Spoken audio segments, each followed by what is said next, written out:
Hello అందరికీ welcome to వేదేశ్వి channel. ఈరోజు వీడియోలో మటన్ దమ్ బిర్యానీ ఎలా చేసుకోవచ్చో చూపించబోతున్నానండి. ప్రాసెస్ మాత్రం చాలా ఈజీగా ఉంటుంది. కొన్ని టిప్స్ ఫాలో చేసి బిర్యానీ చేస్తే ఇంత ఈజీగా అనిపిస్తుంది. ఫ్లేవర్ కానీ టేస్ట్ కానీ చాలా అంటే చాలా బాగుంటుంది. ఇక్కడ నేను 750 గ్రామ్స్ మటన్ తీసుకున్నానండి. అందులో పసుపు, ఉప్పు, అల్లం వెల్లుల్లి గడ్డ, కారం, కొత్తిమీర, ఈ గరం మసాలాలన్నీ వేయాలండి. ఇందులో కచ్చా గరం మసాలా కొంచెము కచ్చా పక్కాగా దంచుకొని వేయాలండి.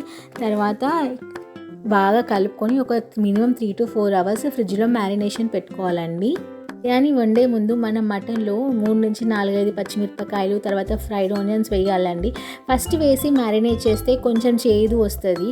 కుక్ చేసే 15 to 20 మినిట్స్ వేసి కలిపి పక్కన పెట్టాలి. ఇక్కడ నేను రైస్ 450 గ్రామ్స్ తీసుకున్నానండి. 3 అవర్స్ ముందే నానబెట్టేసుకున్నాను.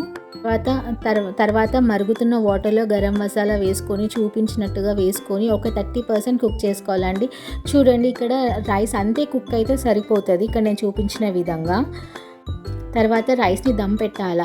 50 మినిట్స్ దమ్ పెట్టాలండి. 30 మినిట్స్ మీడియం టు లో ఫ్లేమ్లో, ఇంకా 20 మినిట్స్ ప్యాన్ మీద కుక్ చేయాలి.